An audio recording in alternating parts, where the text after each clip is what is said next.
The market square in Veyrath smelled of bread and smoke and fear.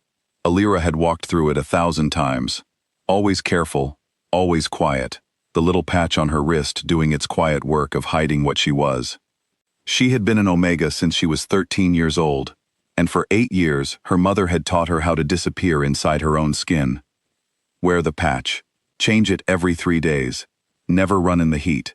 Never laugh too loud when your blood was warm. Her mother had died 2 winters ago, and Alira had kept every rule anyway, because rules were the only inheritance she had left. On the afternoon, everything changed. The sun was too bright, and the patch on her wrist had worn thin at the edges, without her noticing. She was buying dried herbs for a sick neighbor when the woman behind the stall went very still, nostrils flaring, and said one word that ended Alira's careful life. Omega. The word moved through the square like fire through dry grass. People stepped back. A merchant shouted for the guards. Alira ran, but the guards of Veyrath were trained for exactly this, and within minutes, she was on the ground with her wrists bound in iron, her heart hammering so hard she thought it might break through her ribs. Nobody in the crowd looked at her with pity. Some looked away, some looked pleased. That was the worst part, she would think later. Not the chains, but the faces of people who felt safer because of her fear. By nightfall, she was in the palace dungeon, one of 6 Omegas taken that week, all of them waiting for the same thing. The guards called it the morning auction, though nobody used the word auction out loud. They called it the presentation. It sounded gentler that way. It was not gentle at all. The cell was cold stone and old straw, and the chains were heavier than anything Alira had ever carried. She sat with her knees pulled to her chest and tried to remember her mother's voice, the way she used to hum while she ground herbs, the way she used to say that the world was cruel, but Alira did not have to be small inside it. It was hard to believe that now, chained to a wall, waiting for dawn to hand her to a stranger like a piece of furniture. She did not know that the king of Veyrath was walking toward her cell at that very moment, and that his life was about to change as much as hers. King Draven Ashgrave had inspected the dungeon prisoners more times than he could count. It was one of the duties his father had left him, along with the crown and the laws that came with it. Laws that said every Omega belonged to the Crown Council, the moment their status was discovered, to be claimed, sold, or bonded as the council saw fit. Draven had never liked the law. He had also never questioned it, because questioning it meant questioning everything his father had built, and a king freshly 2 years on the throne could not afford enemies among the very council that had crowned him. He walked the row of cells with his captain beside him, listening to numbers and names being read aloud, barely looking at the faces behind the bars. He had trained himself not to look. Looking made it real. Then he reached the last cell, and the wind coming through the narrow window carried her scent to him, and every wall he had built around his own heart came down at once. He had never smelled anything like it. It was warmth and rain, and something achingly familiar, like a memory he had never actually lived. His alpha instincts, which he had spent years controlling, rose up so fast it frightened him. He stopped walking. His captain asked if something was wrong. Draven said no, and made himself keep walking past the cell, though every step away from it felt like tearing something out of his own chest. He did not sleep that night. He told himself it was nothing. That scent alone meant nothing, that he was a king with a kingdom to run, and could not be ruled by instinct like some untrained boy. But when the candle in his chamber burned low, he found himself thinking about her eyes. She had looked up at him through the bars, not with fear exactly, but with something sharper. Anger, maybe, or defiance. Most prisoners looked away from him. She had not. Near midnight, unable to bear it any longer, he went back down to the dungeon alone. Alira heard footsteps and expected a guard. Instead, she saw the king himself, standing outside her cell in a plain dark coat with no crown, no guards, nothing to announce him except the way the torchlight seemed to bend around him like he owned it. "You should not be here," she said, because she had nothing left to lose, and no reason left to be polite. "Neither should you," he answered. "That's not my choice." "I know." His voice was quieter than she expected. "What's your name?" She almost didn't answer. Then something in his face, tired, uncertain, nothing like the cold king she'd imagined, made her decide it didn't matter anymore. "Illyra. Illyra." He said it like he was testing the shape of it. How long did you hide it? 8 years, my mother taught me. She hid me the way you hide something you love more than your own life. Her voice cracked on the last word, and she hated herself for it.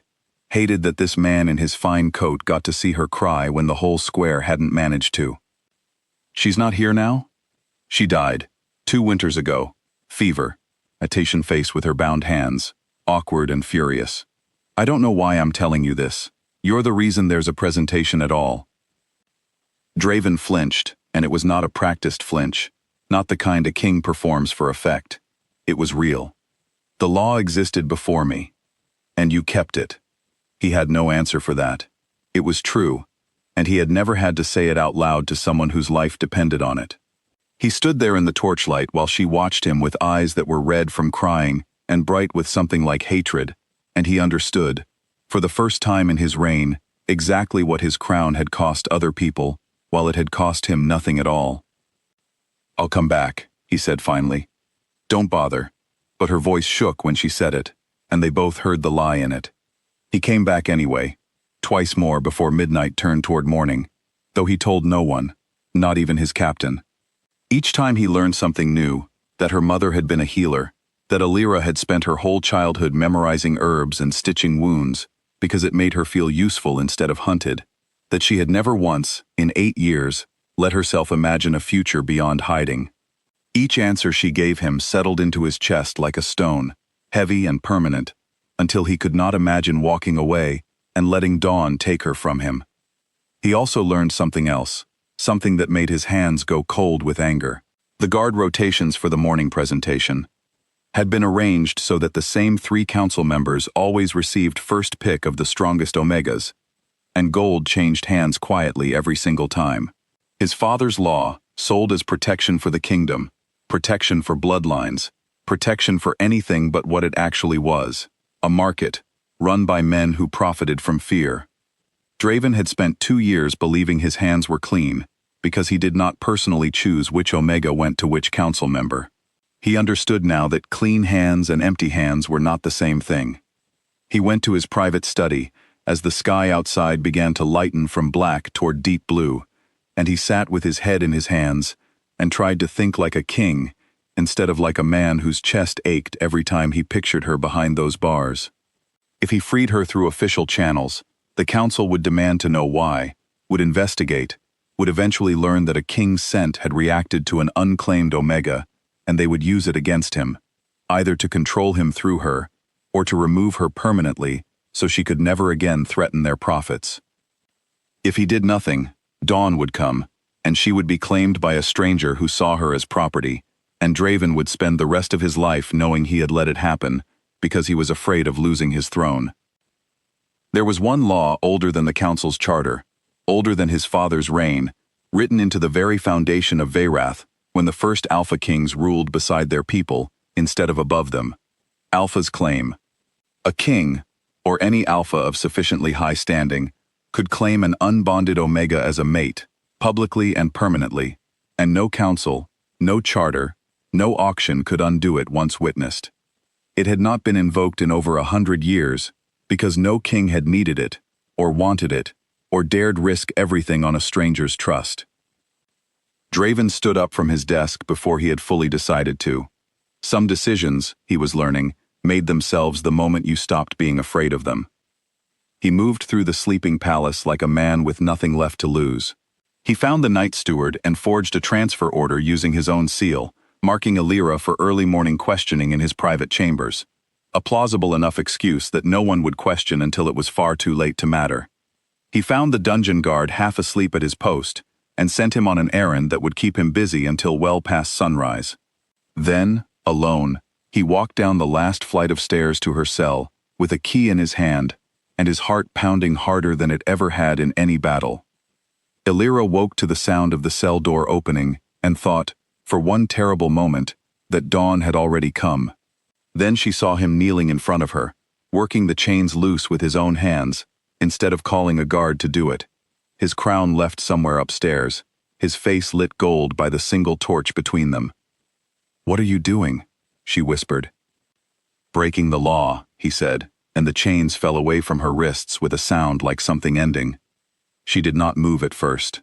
Kings did not free Omegas. Kings claimed them, or ignored them, or let other men claim them while looking the other way. Why? Because I looked at you and I understood, for the first time since I took this crown, that I have been ruling over people instead of for them. He held out his hand, not commanding, only offering. I can't undo everything tonight, but I can undo this. She took his hand. It was the first choice she had made for herself in 8 years, and it felt like stepping off solid ground into open air. They moved through the palace's back corridors, avoiding the main halls where a guard might recognize either of them. Elira's legs shook with every step, not from weakness but from disbelief, from the strange, dizzy feeling of a life turning in a direction she had never let herself hope for. They were almost at the postern gate, almost to the cool, dark air of freedom, when a voice stopped them cold. "Your Majesty." The council's chief enforcer stood in the archway, torchlight glinting off the chain of office around his neck, his eyes moving from Draven to Alira, with dawning, dangerous understanding. "This Omega is council property. Where are you taking her?" Draven felt Alira's hand tighten in his. He could lie. He could invent an excuse, buy a few more minutes, and lose everything the moment the sun came up and someone counted the prisoners. Or he could do the one thing that would end this tonight, permanently, in front of a witness whose word could not later be denied. He turned to face the enforcer fully, drawing Alira slightly behind him, and let his voice carry the weight of every generation of kings who had come before him. "She is not council property. She is my claimed mate, under Alpha's claim. Witness this moment by you." He felt Alira go still beside him, felt the words land on her like something between shock and relief. "The law you serve does not outrank the law that built this kingdom. Take that to your council, and tell them the presentation ends today." The enforcer's face went through several expressions: disbelief, calculation, and finally something like fear, because he understood exactly what Draven understood. A witnessed claim could not be reversed. He bowed low, said nothing more, and hurried away to wake the council, though there was nothing left for them to do but rage. Draven and Alira stood alone at the gate as the first gray light of dawn touched the sky. "You just gave up everything," Alira said quietly, "for someone you met yesterday." "I gave up a law that should never have existed," Draven said. "You gave me the reason to see that." She looked down at her wrists, free of chains for the first time in what felt like forever, and then up at him, this king, who had broken every rule he was born into, rather than let dawn take her away. She did not know yet what her life would look like now, as his claimed mate, as the woman who had ended the presentation without meaning to, but she knew, standing there in the cold morning air with her hand still in his, that whatever came next, she would not have to hide it anymore. The sun rose fully over Veyrath, and somewhere in the palace, the council began to argue over a law they could no longer enforce, while the king who had broken it stood at the gate with the woman he had chosen, both of them finally, completely free.